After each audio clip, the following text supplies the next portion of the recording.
Hi, everyone. Today I'm so excited to be joined by a woman who is described in the world media as an industry giant for the plant-based sector. She's been Forbes magazine's one of 50 women over 50 who are changing the world. And she's also known in our circles as the Queen of Vegan Food. Chef, entrepreneur, author, extraordinary human being, Miyoko Shinner. Hi, Miyoko. I've noticed your terminology that you've coined a new phrase, inspirational activism. Tell us about what that's all about. Yeah, so a lot of people think activism is a sort of angry thing where you're shouting in people's face. It's very dogmatic, a lot of indoctrination, or you're walking around with a sign, and it's about being something.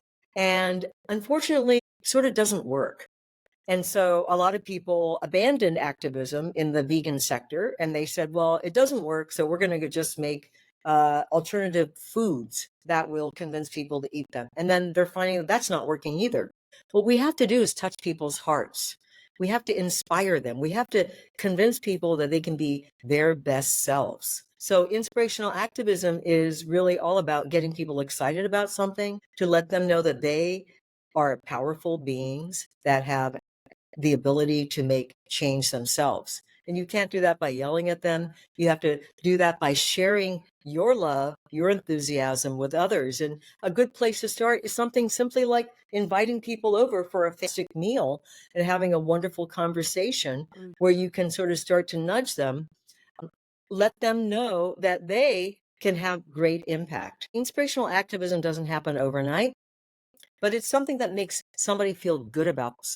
And when someone feels good about this, they feel like they can act much more. I'm going to give you a really good example. I'm going to talk about the sanctuary that we have, Rancho Compasion. It's a farmed animal sanctuary here that I started about 9 years ago.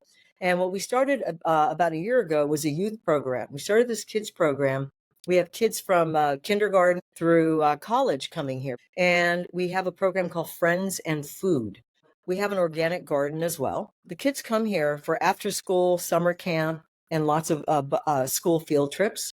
And they learn to take care of our special needs animals, the animals that are, let's say, they have a bad leg or they have some issue and they hurt, and the kids learn to take care of them. And then they go and they work in the garden and they plant vegetables and they harvest them and they learn to cook from them. And they learn who is a friend and what is food. Now, let's remember that a lot of kids today have no idea where the food comes from. They think it comes from the store or from a package. So what we're doing is we're empowering the kids to become caretakers, to become nurturers. So they feel like, wow, I took care of June the sheep and I feel so good now. And they learn to grow their own vegetables. They're 7, 8, 9 years old. And they learn that they can be in charge of their own food system or their own food.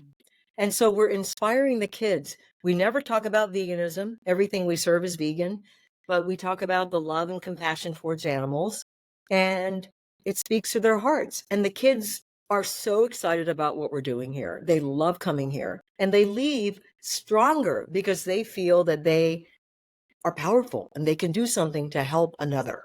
That's a wonderful story, Miyoko. And yesterday I was visiting a local vegan market, and a couple of the stallholders were telling me they're about to embark on a program very similar to the one that you've just described. And I was telling them a bit about your work in this area. So I might put them in touch with you if they need some advice and some enthusiastic support into the future.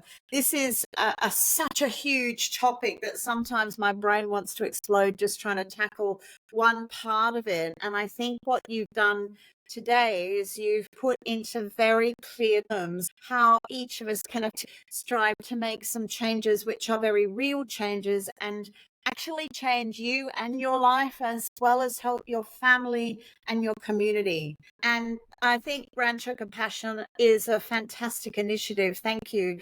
But moreover, is there anything that you wanted to add before we say goodbye, California? Well, it's been delightful to talk to you, Lisa.